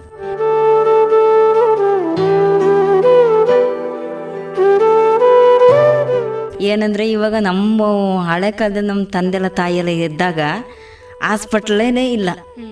ಒಂದು ಆಧಾರ್ ಕಾರ್ಡ್ ಇಲ್ಲ, ಐಡೆಂಟಿ ಕಾರ್ಡ್ ಇಲ್ಲ, ವೋಟರ್ ಐಡಿ ಇಲ್ಲ, ಅವ್ರದ್ದು ಆಸ್ಪತ್ರೆದು ತಾಯಿ ಕಾರ್ಡು ಅದು ಇಲ್ಲ, ಒಂದು ವ್ಯವಸ್ಥೆನೂ ಇಲ್ಲ. ಮನೇಲಿ ಹೆರಿಗೆ ಆಗಿದ್ದು. ಕೆಲವರಂದರು ಆಸ್ಪತ್ರೆಗೆ ಫೋನ್ ಮಾಡೋ ಟೈಮಲ್ಲಿ ಆಂಬುಲೆನ್ಸ್ ಗಾಡಿ ಕರೆಸ್ಬೇಡಿ, ನಮ್ಮ ಮನೇಲಿ ಹೆರಿಗೆ ಆಗ್ತೀವಿ, ಅಲ್ಲಿ ಹೋಗಿ ಆಧಾರ್ ಕಾರ್ಡ್ ಕೊಡಬೇಕು, ಅವರು ಯಜಮಾನ್ರು ಫೋನ್ ನಂಬರ್ ಕೊಡಬೇಕು, ಅವ್ರ ಹೆಸ್ರು ಕೊಡಬೇಕು, ಅಡ್ರೆಸ್ ಕೊಡಬೇಕು, ಎಲ್ಲ ಮಾಹಿತಿಗಳನ್ನು ಕೇಳ್ತಾರೆ. ನಮ್ಗೆ ಆಗಲ್ಲ, ಮನೇಲೇ ಹೆರಿಗೆ ಮಾಡ್ಕೊತೀವಿ ಅಂತ ಹೇಳ್ತಾರೆ. ಆ ಸಮಸ್ಯೆ. ಅದಕ್ಕೆ ನಾನು ಏನು ಹೇಳಿದ್ರು, ಮಕ್ಕಳಿಗೆ ಏನಾದರೂ ತೊಂದರೆ ಆಗಿಬಿಟ್ರೆ ನಿಮ್ಮ ಜವಾಬ್ದಾರಿ ಅಲ್ವಾ ಅಂತ ಅವ್ರನ್ನ ಹೇಳ್ತಿರೋದು ನಾನು. ಅದಕ್ಕೆ ಇವಾಗ ಏನಂದರೆ ಎಲ್ಲ ನಮ್ಮ ಸಮಸ್ಯೆ ಬಗ್ಗೆ ನಾನು ಎಲ್ಲ ಅವ್ರ ಜೊತೆ ಹೇಳ್ತಾಯಿದ್ದೀನಿ. ಗಾಡಿ ವ್ಯವಸ್ಥೆ ಮಾಡಿಕೊಡಿ, ಆಂಬುಲೆನ್ಸ್ ಗಾಡಿ ಇದೆಯಲ್ಲ, ಆನೆಮಳದಲ್ಲಿ 1-2 ಆಂಬುಲೆನ್ಸ್ ಗಾಡಿ ಇದೆ, 108 ಗಾಡಿ. ಅದಕ್ಕೆ ಅವ್ರ ನಂಬರೆಲ್ಲ ನಾನು ತಗೊಂಡಿದ್ದೀನಿ. ಇವಾಗ ಏನಂದ್ರೆ ಗರ್ಭಿಣಿ ಬಾಣ್ತಿ ಇರೋವ್ರದ್ದು ಮನೆಗೆ ನಾನು ಹೋಗ್ತೀನಿ, ಏನು ಸಮಸ್ಯೆ ಇದೆ, ಮಕ್ಕಳು ಆರೋಗ್ಯವಾಗಿದ್ದಾರ ಎಂದ್ಬಿಟ್ಟು ನಾನು ಅವ್ರನ್ನ ಕೇಳಕ್ಕೆ ಹೋಗ್ತೀನಿ. ಊಟ ಚೆನ್ನಾಗಿ ಮಾಡ್ತಾರಲ್ವ, ಏನು ಇವಾಗ ಹಾಸ್ಪಿಟ್ಲು ಆಂಬುಲೆನ್ಸ್ ಗಾಡಿ ಬಂದರೂ ಕೂಡಿ ನಾನು ಅವ್ರನ್ನೂ ಹುಡ್ಕೊಂಡು ಹೋಗ್ತೀನಿ. ಅವಾಗ ಅವ್ರನ್ನ ಕಳಿಸ್ತೀನಿ, ಹೋಗಿ ಚೆನ್ನಾಗಿ ನೋಡಿಸ್ಕೊಳ್ಳಿ ಅಂತ. ಅವ್ರಿಗೆ ಟೈಮ್ ಬಂದ ಮೇಲೆ ನಾನು ಅವ್ರನ್ನ ಹೋಗಿ ಕೇಳ್ತೀನಿ, ಎಷ್ಟು ಟೈಮ್ ನಿಮಗೆ ಹೆರಿಗೆಗೆ ಸಮಯ ಆಯಿತಾ ಅಂತ. ಆವಾಗ ನಮ್ಮ ಮಾಡಲಿ ಒಬ್ಬಳು ಹುಡುಗಿದ್ರು ಮೇಡಮರೆ, ಅವಳು ಹೆರಿಗೆ ಆಗೋ ಟೈಮಲ್ಲಿ ನನಗೆ ಹೇಳಿಲ್ಲ. ಸಂಜೆ 5 ಗಂಟೆಗೆ ಹೇಳಿದ್ರು, ಹಂಗಂಗೆ ಯಾರಿಗಾದ್ರೂ ಫೋನ್ ಮಾಡ್ತೀರಾ ಹಾಸ್ಪಿಟ್ಲಿಗೆ ಫೋನ್ ಮಾಡಿ ಅಂತ. ನನಗೆ ಆವತ್ತು ಫೋನ್ ನಂಬರೇ ಐತಿತ್ತಿಲ್ಲ. ಎಲ್ಲ ಸಿಸ್ಟ್ರುಗಳು ಎಲ್ಲ ಮನೇಲಿ ಕಾರ್ಯ ಇದು ಮಾಡ್ತಾರೆ, ನರ್ಸ್ಗಳು ಬರ್ತಾರಲ್ವ, ಮನೆ ವಿಸಿಟಿಗೆ ಬರೋಲ್ಲ ಮೇಡಮರೇ, ಬರೋಲ್ಲ. ಸಮಸ್ಯೆ ಏನಂದ್ರು ಗರ್ಭಿಣಿ ಬಾಣ್ತಿಯವ್ರು ಬಂದು ಮನೇಲಿ ಕೇಳಬೇಕಲ್ವ, ಹೆಂಗೆ ಮಗುಗೆ ಹಾಲು ಕೊಡ್ತಾ ಇದೆಯಾ, ಬೆಳವಣಿಗೆ ಹೆಂಗೆ, ಅದೆಲ್ಲ ತಿಳ್ಕೊಬೇಕು ತಾನೆ. ಕೇಳಲ್ಲ ಅಲ್ಲಿ. ನಾವೇ ಹೋಗಿ ಆಡಿದ ಜನಗಳನ್ನ ಹೋಗಿ ನಾವೇ ಕೇಳಬೇಕು. ಹೆಂಗೆ ಮಕ್ಕಳು ಚೆನ್ನಾಗಿದ್ದಾರ, ಆರೋಗ್ಯವಿದ್ದಾರ, ನೀವು ಏನು ತಿಂತಿದ್ದೀರಾ ಅಂತ ಕೇಳೋದು. ಅವತ್ತು 5 ಗಂಟೆಗೆ ಆಂಬುಲೆನ್ಸ್ ಗಾಡಿ ಬಂದಿಲ್ಲ ಮೇಡಮ್ರೆ. 7:15 ನಾನು ಇವ್ರಿಗೆ ಫೋನ್ ಮಾಡಿದೆ. ಡಾಕ್ಟ್ರ್ ಇದ್ದಾರಲ್ಲ ಅವ್ರಿಗೆ ಫೋನ್ ಮಾಡಿದೆ, ಮಹೇಶ್ ಡಾಕ್ಟ್ರಿಗೆ. ಅವ್ರು ಹೇಳಿದ್ರು ಆನೆಮಳದಲ್ಲಿ ಆಂಬುಲೆನ್ಸ್ ಗಾಡಿ ಇದೆ ಮೇಡಮ್ರೆ, ಅಲ್ಲಿಗೆ ಕಾಲ್ ಮಾಡಿ ಅಂತ ಹೇಳಿದ್ರು. ಅವಾಗ ಅವ್ರಿಗೆ ಫೋನ್ ಮಾಡೋ ಮನೆ ಗಾಡಿ ಇಲ್ಲ, ಇಲ್ಲಿ ಮೈಸೂರಿಗೆ ಹೊಂಟೋಗಿದೆ, ಬರೋಕ್ಕೆ ಸ್ವಲ್ಪ ಲೇಟ್ ಆಗುತ್ತೆ ಅಂತ ಹೇಳಿದ್ರು. ಇಲ್ಲೇ ಸರಗೂರಿಗೇ ಫೋನ್ ಮಾಡಿದೆ, ಅವ್ರ ನಂಬರ್ ತಗೊಂಡು. ಆವಾಗ ಅವ್ರು ಕಳಿಸ್ಕೊಟ್ರು. 8-9 ಗಂಟೆ ಆಯಿತು ಮೇಡಮ್ರೆ ಬಂದಿದ್ದು. 9 ಗಂಟೆ ಗಾಡಿ ಬಂದಿದ್ದು. ಬಂದು ಹೋಗೋ ಟೈಮಲ್ಲಿ ಇವಳಿಗೆ ಭಾರಿ ಹೆರಿಗೆ ನೋವಾಗೋಯ್ತು, ಮನೇಲಿ ಹೆರಿಗೆ ಆಗೋಯ್ತು. ನಾನೇ ಹೋಗಿ ಹಿಡಿದಿದ್ದು ಮೇಡಮ್ರೆ. ನನಗೆ ಏನಂದರೆ, ನಾನು ಇಷ್ಟು ವಯಸ್ಸಾಗಿ ನನಗೆ ಆ ಮಕ್ಕಳ ಸಮಸ್ಯೆ ಬಗ್ಗೆ ಏನು ಹಾಸ್ಪಿಟ್ಲಲ್ಲಿ ಹೆಂಗೆ ಕೆಲಸ ಮಾಡ್ತಾರೆ ಅಂತಂದ್ಬಿಟ್ಟು ನಾನೇ ನನ್ನ ಮನಸ್ಸು ಇಟ್ಕೊಂಡು ನಾನು ಹೋಗಿ ಪಾಪನ ಹಿಡ್ದೆ. ಪಾಪನ ಹಿಡಿದು ಅವ್ರಿಗೆ ಕೈ ಕೊಟ್ಬಿಟ್ಟು ಅವ್ರಿಗೆ ಗಾಡಿ ವ್ಯವಸ್ಥೆ ಮಾಡಿ ಹಾಗೆ ಕೋಟೆಗೆ ಕಳಿಸಿದೆ. ಒಟ್ಟು ಅಂದರೆ ಇತ್ತೀಚೆಗೂ ಅಡಿಯಲ್ಲಿ ಮನೆಯ ಹೆರಿಗೆ ಕೂಡ ಆಗ್ತಾಯಿದೆ ಇವಾಗಲೂ. ಏನಂದ್ರೆ ಗಾಡಿ ಇಲ್ವಲ್ಲ ಮೇಡಮ್ರೆ, ಗಾಡಿ ನಮಗೆ ಫೋನ್ ಮಾಡಿ ಅಂದರೆ ಆ ಟೈಮ್ಗೆ ಬರ್ಬೇಕು ಅವರು ಅಲ್ವಾ, ನಮಗೆ ಲೇಟ್ ಮಾಡ್ತಾರೆ ಅವರು. ನಾವು ಕಾಡು ಒಳಗಡೆ ಇರೋದು, ಇಷ್ಟೊಂದು ಸಮಸ್ಯೆ ಆಗುತ್ತೆ. ಯಾವ ಮೀಟಿಂಗಲ್ಲಿ ಹೋದ್ರೂ ಕೂಡ ಈ ಮಾತೇ ಹೇಳ್ತೀವಿ ಎಂದರೂ ಅವ್ರು ತಲೆ ಕೆಡಿಸ್ಕೊಳ್ಳಲ್ಲ. ಡಾಕ್ಟ್ರುಗಳು ಬರ್ತಾರೆ, ಅಲ್ಲಿ ಆ ಡಾಕ್ಟ್ರ್ ಜೊತೆಲಿ ಕೂತ್ಕೊಂಡು ಹೇಳ್ತೀವಿ. ಹಂಗೆ ನಮಗೆ ಭಾರಿ ತೊಂದರೆ. ಸಿಟಿ ಒಳಗೆ ಇರೋರಿಗೆಲ್ಲ ಏನು ತೊಂದರೆ ಇಲ್ಲ ಮೇಡಮ್ರೆ ಅಲ್ವಾ. ಅವರು ಅದೇ ಎಲ್ಲ ಗಾಡಿ ವ್ಯವಸ್ಥೆಗಳು ಇದೆ, ನಮ್ಮಲ್ಲಿ ಗಾಡಿ ವ್ಯವಸ್ಥೆಗಳು ಇದೆ. ಎಲ್ಲರೂ ಇವಾಗ ಕೊಡಗು ಹೋಯ್ತಾರೆ ಗಾಡಿ ತಗೊಂಡು, ಮನೇಲಿ ಯಾರು ಇರಲ್ಲ. ಏನಾದರೂ ಒಂದು ತಲೆನೋವು, ಜ್ವರ, ಹಾರ್ಟ್ ಅಟ್ಯಾಕು ಏನಾದರೂ ಆಗ್ಬಿಟ್ರೆ ಭಾರಿ ತೊಂದರೆ. ತಕ್ಷಣಕ್ಕೆ ಗಾಡಿ ಬರಲ್ಲ. ಅದ್ರ ಒಂದು ಸಮಸ್ಯೆ ನಮ್ಮದು. ಈಗ ಮಹಿಳೆಯರಿಗೆ ಒಟ್ಟು ಈ ಹೆರಿಗೆ ಆಗಿರ್ಬೋದು, ಗರ್ಭಿಣಿಯರಿಗೆ ಅವೇರ್ನೆಸ್ ಪ್ರೋಗ್ರಾಮ್ ಆಗಿರ್ಬೋದು, ಈಗ ಮಕ್ಕಳಿಗೆ ಚುಚ್ಚುಮದ್ದುಗಳ ಬಗ್ಗೆ ಹಾಡಿಯಲ್ಲಿ ನೀವು ಅರಿವು ಕಾರ್ಯಕ್ರಮಗಳನ್ನ ನಿರಂತರವಾಗಿ ಮಾಡ್ತಾ ಇದ್ದೀರಿ. 21ನೇ ತಾರೀಕು ಅಲ್ಲಿ ಪೋಲಿಯೋ ಕೊಟ್ಟರು ಮಕ್ಕಳಿಗೆ. ಇವಾಗ ನಾನೇ ಅವ್ರ ಜೊತೆಲಿ ಹೋಗಿ ಮಕ್ಕಳಿಗೆ ಪೋಲಿಯೋ ಹಾಕ್ಸಿದೆ. ಈ ರೀತಿ ಕಾರ್ಯಕ್ರಮಗಳನ್ನ ನೀವು ಮಾಡಿದೆ. ಈಗ ನಿಮ್ಮದು ಒಂದು ಮಹಿಳಾ ಸಂಘ ಈ ಥರದ್ದೇನಾದರೂ ಇದೆಯಾ? ನೀವು ಗಿರಿಜನ ಮಹಿಳೆಯರೇನೋ ಮಹಿಳಾ ಸಂಘದ ಎಷ್ಟು ಜನ ಮೆಂಬರ್ ಇದ್ದೀರಿ? ಇವಾಗ 10 ಜನ ಇದ್ದೀವಿ ಮೇಡಮ್. 10 ಜನ. ಇವಾಗ ನಾನು ಅದರಲ್ಲಿ ಮಹಿಳೆ ಸಂಘದಲ್ಲಿ ಇವಾಗ ಇವ್ರನ್ನ ಪುಟ್ಟಮ್ಮವ್ರನ್ನ ಮಾಡಿದಾರಲ್ಲ, ಅವ್ರ ಸಂಘಕ್ಕೆ ಇವಾಗ ಡೈಲಿ ಬರ್ತಾರೆ. ಒಕ್ಕೂಟ ಮೀಟಿಂಗು ಸರಗೂರಲ್ಲಿ ಮಾಡ್ತಾರಲ್ಲ, ಕೆಂಚಿನಹಳ್ಳಿ ಮಾಡ್ತಾರೆ. ಅಲ್ಲಿಗೆ ತಿಂಗಳು ಮೀಟಿಂಗ್ಗೆ ನಾನೇ ಇವಾಗ ಹೋಗ್ತಾ ಇರೋದು. ಸಂಘಕ್ಕೂ ನಾನು ಹೋಗ್ಬೇಕು, ಬರೆದು ಪ್ರಾರ್ಥನೆ, ಸ್ವಾಗತ ಎಲ್ಲ ಮಾಡ್ತಿದ್ವಿ. ಸಂಘಕ್ಕೆ ಮೀಟಿಂಗ್ ಕರೆದ್ರೆ ಅಲ್ಲಿಗೂ ಬರ್ತೀವಿ, ಅಲ್ಲಿ ಸ್ವಲ್ಪ ಚರ್ಚೆ ಮಾಡ್ತೀವಿ. ಹಂಗೆ ಯಾವ ವಿಚಾರದ ಬಗ್ಗೆ ಚರ್ಚೆ ಮಾಡ್ತೀರಿ? ಈಗ ಸ್ವಸಹಾಯ ಸಂಘಗಳ ಮೂಲಕ ನಿಮ್ಮ ಗಿರಿಜನ ಮಹಿಳೆಯರಿಗೆ ಏನೆಲ್ಲ ಅಭಿವೃದ್ಧಿ ಕಾರ್ಯಗಳಾಗ್ತದೆ, ಅನುಕೂಲ ಆಗ್ತಾ ಇದೆಯಾ? ಅನುಕೂಲ ಆಗುತ್ತೆ. ಇವಾಗ ಏನಂದರೆ ಚಟನ್ ಬೀಜ ಕೊಡ್ತಾರೆ, ಮನೇಲಿ ಏನೆಲ್ಲ ನಡಬೇಕು ಅಂದ್ಬಿಟ್ಟು ಆಸೆ ಇದೆಲ್ಲ, ಕುಡಿ, ಕಾಪಿ ಎಲ್ಲ ನಮಗೆ ಇವಾಗ ಈ ಕಡೆಯಿಂದ ಸೌಲಭ್ಯಗಳು ಸಿಕ್ಕಿದೆ. ಇವಾಗ ಮೆಣಸು ಎಲ್ಲ ಸಿಗ್ತದೆ. ಅದರಲ್ಲಿ ಜೀವನ ಮಾಡ್ತಿದ್ದೀವಿ. ಇವಾಗ ಸಂಘದ ಮೂಲಕ ಇಷ್ಟೆಲ್ಲ ಸೌಲಭ್ಯಗಳು ಸಿಗುತ್ತೆ. ಅಂದರೆ ನೀವು ಕೃಷಿ ಮಾಡ್ತೀರಾ? ಇವಾಗ ಕೃಷಿ ಮಾಡಲ್ಲ ಮೇಡಮ್. ಇವಾಗ ಏನಂದರೆ ಇವಾಗ ಆನೆ ಜಾಸ್ತಿ ಬರ್ತದಲ್ವ, ರಾಗಿ ಭತ್ತ ಏನು ಬೆಳೆಯೋಕ್ಕಾಗಲ್ಲ. ಇವಾಗ ಚೆಟ್ಟು, ಬೀನ್ಸು, ಹಾಗಲಕಾಯಿ ಎಲ್ಲ ಕೊಡ್ತಾ ಇದ್ದಾರಲ್ಲ ಆ ಸಂಸ್ಥೆಯಲ್ಲಿ. ಅದಕ್ಕೆ ಇವಾಗ ಅದು ಸ್ವಲ್ಪ ಮಳೆ ಟೈಮಲ್ಲೇ ನಟ್ಕೋತೀವಿ. ಜೂನ್ ತಿಂಗಳಲ್ಲೇ ಎಲ್ಲ ಸ್ಟಾರ್ಟಿಂಗ್ ಮಾಡ್ತೀವಿ.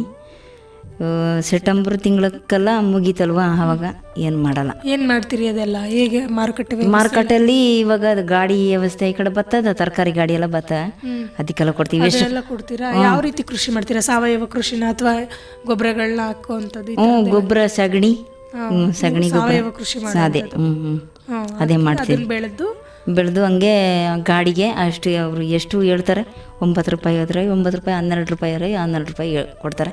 ಅದನ್ನ ಕೊಡೋದು ನಾವು 3 ದಿನಕ್ಕೆ ಕಾಯಿ ಆಗುತ್ತೆ, ಕೊಡ್ತೀವಿ. 1-2 ಕ್ವಿಂಟ್ಲು 3 ಕ್ವಿಂಟ್ಲು ಇದ್ದರೆ ಕೊಡ್ತೀವಿ. ಅದು ನಿನ್ನೆ ಹೋಗಿದ್ದು ಅಣಿಂಬೆ, ಸಾಗಾಣಿಕೆ ಅದು ಅಣಿಬೆ ಟ್ರೈನಿಂಗ್ ಕೊಟ್ಟಿದ್ದರು. ಮತ್ತು ಜೇನು ಹೆಂಗೆ ಸಾಗಾಣಿಕೆ ಮಾಡೋದು ಅದನ್ನು ಸ್ವಲ್ಪ ಹೇಳ್ಕೊಟ್ರು. ಅಣಿಬೆ ಏನಂದರೆ ಇವಾಗ ಅವರೇ ತೆಗೆದು ಕೊಡ್ತಾರೆ ಅಣಿಬೆನ, ಬೀಜ ಅದು. ಆ ಬೀಜನ ಹುಲ್ಲಿದೆ ಮೇಡಮ್ ಅಲ್ಲ, ಆ ಹುಲ್ಲನ್ನು ತಗೊಂಡು ಸ್ವಲ್ಪ ದಿನ ನೆನೆಸ್ಬಿಟ್ಟು ಒಂದು ರೂಮಲ್ಲಿ ಲೈಟು ಹಂಗೆ ಆನ್ ಮಾಡಬಾರ್ದು, ಅದ್ರ ಒಳಗಡೆನೆ ಹಾಕ್ಬಿಟ್ಟು ಚೆನ್ನಾಗಿ ನೆನೆಸ್ಬಿಟ್ಟು ಆ ಬೀಜ ಹಾಕ್ಬಿಟ್ಟು ಮೊಳೆ ಬರ್ತದಲ್ಲ ಆವಾಗ ಕವರ್ಗೆ ಹಾಕ್ಕೊಂಡು ಒಂದು ಮರ ಕೆಟ್ಬಿಟ್ಟು ಅದಕ್ಕೆ ಅಂಟಿಸ್ಬಿಟ್ಟು ಬೆಳ್ಳಣಿಬೆ ಇದೆಯಲ್ಲ ಅದೇ ಥರ ರೀತಿ ಬರ್ತದೆ. ಅದನ್ನ ಟ್ರೈನಿಂಗು ನಿನ್ನೆ ಅಲ್ಲಿ ತೋರಿಸ್ಕೊಟ್ರು. ಅಂದರೆ ಈ ಥರ ವಿವಿಧ ತರಬೇತಿಗಳು ಮಹಿಳೆಯವ್ರಿಗೆಲ್ಲ ಇವಾಗ ಎಷ್ಟು ಖುಷಿ ಯಾಕೆಂದರೆ ಅಣಿಬೆ ಹೇಳೋದಕ್ಕೆ ನಾವೆಲ್ಲ ಮಾಡ್ತೀವಿ ಅಂತ ಹೇಳಿದ್ರೆ ನಾವು ಕುಡಿ ಮಾಡಿ ನಿಮಗೆ ನಾವು ಕೊಡ್ತೀವಿ ಅಂತ ಹೇಳಿದ್ದೀವಿ, ಒಪ್ಕೊಂಡಿದ್ದೀವಿ. ಒಂದಷ್ಟು ಜನ ಮಹಿಳೆ ನೀವು ಸಂಘದ ಮಹಿಳೆಯರ ಸಂಘದ ಮಹಿಳೆ ಏನಂದ್ರೆ ಮೇಡಮ್ ಅವರೇ, ಇವಾಗ ಸಂಘದ ಮಹಿಳೆಯರಿಗೆ ನಮ್ಮ ತಾಯಿ ಎಲ್ಲ ಹಂಗೆ ಓಡಾಡ್ತಿದ್ರು. ಆವಾಗ ಜೇನು ಸಾಗಾಣಿಕೆ ಕೊಟ್ಟಿದ್ರು. ಅದರಲ್ಲಿ ಜೇನು ಬಂದು ಕೂತಿಲ್ಲ, ಏನು ವ್ಯವಸ್ಥೆಗಳು ಮಾಡಿಲ್ಲ. ಆ ಜೇನು ಏನಂದರೆ ಬೇರೆ ಯಾರೋ ಬಂದು ಕದ್ಕೊಂಡು ಹೋಗ್ಬಿಟ್ರು. ಅಲ್ಲಿಂದ ಮಾಡಿಗಳ ಜನಗಳು ಕುಡ್ಕೊ ಬರೋರು ರಾತ್ರಿ ಟೈಮಲ್ಲೆಲ್ಲ ಬಂದು ಕದ್ಕೊಂಡು ಹೋಗ್ಬಿಟ್ರು. ಆ ಸಮಸ್ಯೆಗಾಗಿ ಇವಾಗ ನಮ್ಗೆ ಜೇನು ಬೇಡ ಅಂತ ಹೇಳ್ಬಿಟ್ಟು ಇವಾಗ ಅಣಿಬೆ ಸಾಗಾಣಿಕೆ ನಿನ್ನೆ ಟ್ರೈನಿಂಗ್ ಕೊಟ್ಟಿದ್ರು, ಅದು ಇವಾಗ ಒಪ್ಕೊಂಡಿದ್ದೀವಿ. ಎಲ್ಲ ಬಂದು ಅದೇ ಕೊಟ್ಟಿರಿ ಅಂತ ಹೇಳ್ಬಿಟ್ಟು ಎಲ್ಲ ಅರ್ಜಿ ಬರೆದುಬಿಟ್ಟು ಬಂದಿದ್ದೀವಿ ಅಲ್ಲಿ. ಅಂದರೆ ಈಗ ನೀವು ಸಂಘದ ಮಹಿಳೆಯರು ಒಂದು ಹಡಿಯ ಅಭಿವೃದ್ಧಿಯ ಜೊತೆಗೆ ಒಂದು ಸ್ವ ಬೆಳವಣಿಗೆ ಅಥವಾ ಸ್ವ ಉದ್ಯೋಗ ಆಗಬೇಕು ಅನ್ನೋ ಒಂದು ದೃಷ್ಟಿಯಿಂದ ನಾನಾ ತರಬೇತಿಗಳನ್ನ ಪಡ್ಕೊಂಡು ಕೃಷಿಯಲ್ಲಿ ತೊಡಗಿಸ್ಕೊತಾ ಇದ್ದೀರಿ ಅಲ್ವಾ? ಓಕೆ. ಅಂದರೆ ಈಗ ನೀವು ಇಷ್ಟೆಲ್ಲ ಒಂದು ಮಕ್ಕಳಿಗೆ ಒಂದು ಶಿಕ್ಷಣ ಕೊಡಿಸೋದ್ರಿಂದ ಹಿಡಿದು ಮಹಿಳೆಯರಿಗೆ ಸಮಸ್ಯೆಗಳನ್ನ ಆಲಿಸಿ ಅವರಿಗೆ ಒಂದು ಸರ್ಕಾರದ ಸೇವಾ ಸೌಲಭ್ಯಗಳನ್ನ ಒದಗಿಸೋದು ಇರ್ಬೋದು, ಅಥವಾ ಹಾಡಿ ಅಭಿವೃದ್ಧಿಗಾಗಿ ಸಾಕಷ್ಟು ಶ್ರಮಿಸ್ತಾ ಇದ್ದೀರಲ್ಲ, ಇದಕ್ಕೆಲ್ಲ ನಿಮಗೆ ಸ್ಫೂರ್ತಿ ಯಾರು? ನಮಗೆ ಸಪೋರ್ಟು ಏನಂದ್ರೆ ಮೇಡಮ್ ಅವರೇ, ನಮ್ಮ ಇವಾಗ ತಂದೆಯವರು ಇದ್ದಾರೆ ಸಪೋರ್ಟು, ನಾನು ಸಪೋರ್ಟ್ ಮಾಡ್ತೀನಿ. ಇವಾಗ ಮೈಸೂರಿಂದ HM ಅವರು ಬರ್ತಾರೆ, ಅವರು ಸಪೋರ್ಟ್ ಆಗಿದ್ದಾರೆ. ಎಲ್ಲ ಎಲ್ಪು ಎಲ್ಲ ನನಗೆ ಮಾಡ್ತಿದ್ದಾರೆ. ನೀವು ನಮ್ಮ ಜೊತೆಲಿ ನಿಂತ್ಕೊಳ್ಳಿ, ನಾವು ಮಾತಾಡ್ತೀವಿ ಅಂದ್ಬಿಟ್ಟು ಇವಾಗ ಅವ್ರ ಜೊತೆ ಕೈ ಚಾಚ್ಕೊಂಡು ಹೋಗ್ತಾ ಇದ್ದೀನಿ. ಒಟ್ಟು ನಿಮ್ಮ ಒಂದು ಸ್ಫೂರ್ತಿಗೆ ನಿಮ್ಮ ತಂದೆಯವರು ಈ ಎಲ್ಲ ಸಮಾಜಕ್ಕೆ ಎಲ್ಲ ತಂದೆಯವರು ಮಾಡ್ತಾರೆ, ಬೆನ್ನೆಲುಬಾಗಿ ನಿಂತಿದ್ದಾರೆ ಅಂತ ಹೇಳ್ತಾ ಇದ್ದೀರಿ. ಈಗ ನೀವು ಒಬ್ಬ ಗಿರಿಜನ ಮಹಿಳೆಯಾಗಿ ಇಷ್ಟೆಲ್ಲ ಸಮಾಜ ಕಾರ್ಯದಲ್ಲಿ ನಿಮ್ಮನ್ನು ನೀವು ತೊಡಗಿಸ್ಕೊಂಡು ಕಾರ್ಯನಿರ್ವಹಿಸ್ತಾ ಇದ್ದೀರಲ್ಲ, ಏನೆಲ್ಲ ಸವಾಲುಗಳನ್ನ ಎದುರಿಸಿದ್ದೀರಿ ಇದುವರೆಗೂ? ಇವಾಗ ಡ್ರಿಂಕ್ಸ್ ಕುಡಿಯೋರು ಇವಾಗ ನಮ್ಮ ಸಂಬಂಧಿಕರು ಆದ್ರೂ JK ಅವರು ಆದ್ರೂ ಎಲ್ಲ ಕಡೆ ನಾನು ಹೋಗಿ ಚರ್ಚೆ ಮಾಡ್ತಾಯಿದ್ದೀನಿ. ಇವಾಗ ಕುಡಿಬೇಡಿ, ನಿಮ್ಮ ಹೆಂಡತಿ ಮಕ್ಕಳನ್ನ ಚೆನ್ನಾಗಿ ನೋಡ್ಕೊಳ್ಳಿ, ಇವಾಗ ನಮ್ಮ ಜೀವನ ನೋಡಿ ಹೆಂಗೆ ಆಗಿದೆ ಅಂತ ಹೇಳ್ಬಿಟ್ಟು ಎಲ್ಲ ನಾನು ಡೈಲಿ ಹೋಗಿ ಹೇಳ್ತಾಯಿದ್ದೀನಿ. ಆವತ್ತು ಪೊಲೀಸವ್ರು ಬಂದರೆ ಈ ಮಾಸ್ಟರ್ ಹತ್ರ ನನಗೆ ಫೋನ್ ಮಾಡಿ ಹೇಳಿದೆ. ಹಂಗೆ ಮನೇಲಿ ಇವಾಗ ಮಾಡ್ತಾರೆ ಮೇಡಮ್ ಅವರೇ, ಮನೇಲಿ ಮಾಡ್ತಾರೆ, ಇವಾಗ ಕದ್ದು ಮಾಡ್ತಾರೆ. ನಿನ್ನೆ ನಾನು ಬರೋ ಟೈಮಲ್ಲಿ ಒಬ್ಬರು ಮನೇಲಿ ಕೂತ್ಕೊಂಡು ಕುಡಿತಿದ್ರು, ಅದನ್ನ ನಾನು ನೋಡ್ಬಿಟ್ಟು ಬಂದೆ. ಬೆಳಿಗ್ಗೆ ನೀವು ಕಾಲ್ ಮಾಡೋದಕ್ಕೆ ಮುಂಚೆ ನಾನು ಅವ್ರಿಗೆ ಫೋನ್ ಮಾಡಿದೆ, ಯಾವತ್ತು ಬರ್ತೀರ ಬನ್ನಿ, ಇಲ್ಲೆಲ್ಲ ಡ್ರಿಂಕ್ಸ್ ಮಾರ್ತಾರೆ ಅಂತ ಹೇಳ್ಬಿಟ್ಟು ಹೇಳ್ಬಿಟ್ಟು ಭಯ ಏರಿಸ್ಬಿಟ್ಟು ಬಂದಿದ್ದೀನಿ. ಅದಕ್ಕೆ ಇವಾಗ ಎಲ್ಲ ಆ ಕಡೆ ಬರೋರು ಮೇಡಮ್ರೆ ಅಲ್ಲಿ ನಮ್ಮನ್ನ ಹೇಳ್ಕೊಂಡು ಅವ್ರದ್ದೇ ಕಿರ್ಚಾಟ ಅಲ್ಲಿ. ಅದಕ್ಕೆ ಸಮಸ್ಯೆ ಇವಾಗ ನಾನು ಹೇಳ್ತಾ ಇದ್ದೀನಿ, ನಿಮ್ಮ ಮನೇಲಿ ಹೋಗಿ ಗಲಾಟೆ ಮಾಡ್ಕೊಳ್ಳಿ, ಈ ಕಡೆ ಮಾತ್ರ ಗಲಾಟೆ ಮಾಡ್ಕೊ ಬರಬೇಡಿ ಅಂತ ಹೇಳ್ತಿದ್ದೀವಿ. ಅದಕ್ಕೆ ನಮ್ಮನ್ನೇ ಎದುರಿಸ್ತಾರೆ. ನೀವೇನು ದುಡ್ಡು ನಮಗೆ ಕೊಡಲ್ಲ, ನಮ್ಮ ದುಡ್ಡಿಂದ ನಾವು ಕೂಲಿ ಕೆಲಸ ಮಾಡಿಕೊಂಡು ಕುಡಿತಾ ಇರೋದಂತ. ನಾನು ಹೇಳಿದೆ, ಅದು ನಿಮ್ಮ ಜೀವನಕ್ಕೆ ಅಪಾಯ ಆಗುತ್ತೆ, ಕುಡಿಬೇಡಿ. ಅದಕ್ಕೆ ಇವಾಗ ನಮ್ಮ ಸ್ವಂತ ಅಣ್ಣನ ನಮ್ಗೆ ಕುಡಿತಾನೆ ಅಂದ್ಬಿಟ್ಟು ನಾನು ಬೈತಾ ಇದ್ದೀನಿ. ಏನು ನಿಮಗೆ 3 ಮಕ್ಕಳು ಇರೋದಲ್ವಾ, ಹೆಂಗಾದ್ರೂ ಜೀವನ ಮಾಡ್ಕೊಂಡು ಹೋಗು ಅಂತ ನಾನು ಅವ್ರ ಜೊತೆಲ್ಲ ಹೇಳ್ತಾಯಿದ್ದೀನಿ. ಇವಾಗ ನಮ್ಮಣ್ಣನೂ ಇವಾಗ ಚೆನ್ನಾಗಿ ಅವರು ಜೀವನ ಮಾಡ್ಕೊಂಡು ಹೋಗ್ತಾರೆ, ಇವಾಗ ಕುಡಿಯಲ್ಲ, ಚೆನ್ನಾಗಿದ್ದಾರೆ. ಅದಕ್ಕೆ ಅವ್ರ ಬುದ್ಧಿ ನೀವು ಸ್ವಲ್ಪ ಹಂಗೆ ಕಲ್ತ್ಕೊಳ್ಳಿ ಅಂದ್ಬಿಟ್ಟು ಅವ್ರಿಗೆ ಹೇಳ್ಬಿಟ್ಟು ಬಂದಿದ್ದೀನಿ. ಅಂದರೆ ನಾನು ಪೊಲೀಸವ್ರನ್ನ ಕರಿತೀನಿ ಅಂತ ಹೇಳ್ಬಿಟ್ಟು ಎದುರಿಸ್ಬಿಟ್ಟು ಬಂದಿದ್ದೀನಿ. ಒಟ್ಟು ಈ ಥರದ ಸವಾಲುಗಳಿರುತ್ತೆ. ಯಾವಾಗ ಸಮಾಜಮುಖಿಯಾಗಿ ನಾವು ತೊಡಗಿಸ್ಕೊಂಡಾಗ ಸಾಕಷ್ಟು ಸವಾಲುಗಳು ನಮಗೆ ಎದುರಾಗ್ತಾ ಹೋಗುತ್ತೆ. ಸೊ ಅದನ್ನೆಲ್ಲ ಮೆಟ್ಟಿ ನಿಂತು ನಿಮ್ಮ ಈ ಒಂದು ಕಾರ್ಯವನ್ನು ಮಾಡ್ತಾ ಇದ್ದೀವಿ. ಈಗ ನೆಕ್ಸ್ಟ್ ನಿಮ್ಮ ಒಂದು ಗುರಿ ಉದ್ದೇಶ ಏನಿದೆ ಈ ಗಿರಿಜನರ ಅಭಿವೃದ್ಧಿಗಾಗಿ ಅಥವಾ ಹಾಡಿ ಅಭಿವೃದ್ಧಿಗಾಗಿ? ಅಂದರೆ ನಾವು ಜನಗಳು ಒಳ್ಳೆಯದಾಗಿ ನಡಿಬೇಕು, ನಮ್ಮ ಮಾತು ಕೇಳಿಕೊಂಡು ಕುಡಿಯೋದನ್ನ ಬಿಡಬೇಕು, ಹೆಂಡ್ತಿ ಮಕ್ಕಳನ್ನ ಸಾಕಬೇಕು, ಗರ್ಭಿಣಿ ಬಾಣ್ತಿಯವರು ಚೆನ್ನಾಗಿ ಆರೋಗ್ಯ ಇರಬೇಕು ಅಂತ ನನ್ನ ಮಾತು ಮುಗಿಸ್ತೀನಿ. ಕೊನೆಯದಾಗಿ ನಮ್ಮ ಗಿರಿಜನ ಮಹಿಳೆಯರಿಗೆ ಏನು ಸಲಹೆ ಸಂದೇಶ ನೀಡೋದಕ್ಕೆ ಇಷ್ಟಪಡ್ತೀರಿ? ಅದೇ ನಾನು ಹೇಳ್ತಿರೋದು ಹೆಂಗಂದ್ರೆ, ನಿಮ್ಮ ಮಕ್ಕಳಿಗೆ ನಿಮ್ಮ ಮಕ್ಕಳು ಆರೋಗ್ಯವಾಗಿ ನೋಡ್ಕೊಳ್ಳಿ, ಸ್ಕೂಲ್ಗೆ ಕಳಿಸಿ, ಅವ್ರಿಗೆ ಏನಾದರೆ ಬೇಕಾದ್ರೆ ನಮ್ಮ ಜೊತೆಲಿ ಹೇಳಿ ನಾವು ಮಾಡಿಸ್ಕೊಡ್ತೀವಿ ಅಂತ ನಾನೊಂದು ಇಷ್ಟಪಡ್ತಾ ಇದ್ದೀನಿ. ಓಕೆ, ಅಂದರೆ ಏನೇ ಒಂದು ಸರ್ಕಾರದ ಸೇವೆ ಸೌಲಭ್ಯಗಳಾಗಿರ್ಬೋದು ಅಥವಾ ಏನೇ ಸಮಸ್ಯೆಗಳಿದ್ರು ನಿಮ್ಮ ಹತ್ರ ಹಂಚ್ಕೊಂಡ್ರೆ ಬಗೆಹರಿಸೋದಕ್ಕೆ ರೆಡಿ ಇದ್ದೀರಿ ಅನ್ನೋ ಸಂದೇಶನ ನಿಮ್ಮ ಗಿರಿಜನ ಮಹಿಳೆಯರಿಗೆ ತಿಳಿಸ್ತೀನಿ. ಭಾಳ ಸಂತೋಷ ಮೇಡಮ್, ಇಷ್ಟೊತ್ತು ನಮ್ಮ ಜೊತೆ ಇದ್ದು ನಿಮ್ಮ ವೈಯಕ್ತಿಕ ಜೀವನ ಆಗಿರ್ಬೋದು ಅಥವಾ ನಿಮ್ಮ ಸಮಾಜಮುಖಿ ಕೆಲಸಗಳ ಜೊತೆಗೆ ಆಡಿ ಜನರ ಅಭಿವೃದ್ಧಿಗಾಗಿ ಶ್ರಮಿಸುತ್ತಿರುವ ಕಾರ್ಯಚಟುವಟಿಕೆಗಳ ಕುರಿತು ನಮ್ಮ ಜೊತೆ ಇಷ್ಟೊತ್ತು ಮಾತಾಡಿದ್ರಿ. ಅದಕ್ಕಾಗಿ ತುಂಬ ಹೃದಯದ ಧನ್ಯವಾದಗಳು ಮೇಡಮ್. ಕೇಳುಗರೆ, ಇದುವರೆಗೂ ಮಹಿಳೆ ಕಾರ್ಯಕ್ರಮದಲ್ಲಿ ಭಾಗವಹಿಸಿದವರು HD ಕೋಟೆ ತಾಲೂಕಿನ ಗೋಳೂರು ಅಡಿಯ ಶ್ರೀಮತಿ ಮಂಜುಳಾರವರು. ಇದು ಇವತ್ತಿನ ಮಹಿಳೆ ಕಾರ್ಯಕ್ರಮ. ಇನ್ನೊಂದಷ್ಟು ಮಹಿಳೆಯರಿಗೆ ಇವರು ಸ್ಫೂರ್ತಿಯಾಗಲಿ ಅಂತ ತಿಳಿಸ್ತಾ ಮತ್ತೆ ಮತ್ತೊಂದು ಕಾರ್ಯಕ್ರಮದಲ್ಲಿ ನಿಮ್ಮನ್ನು ಭೇಟಿಯಾಗ್ತೀನಿ. ಅಲ್ಲಿಯವರೆಗೂ ಕೇಳ್ತಾ ಇರಿ ಜನಧ್ವನಿ. ಇದು ನಿಮ್ಮ ಧ್ವನಿ, ನಿಮ್ಮೂರಿನ ಧ್ವನಿ, ಜನರ ಧ್ವನಿಯಾದ ಜನಧ್ವನಿ 90.8 ಕಂಪನಾಂಕದಲ್ಲಿ ಸರಗೂರಿನಿಂದ ಪ್ರಸಾರವಾಗುತ್ತಿದೆ. ನಮಸ್ಕಾರ.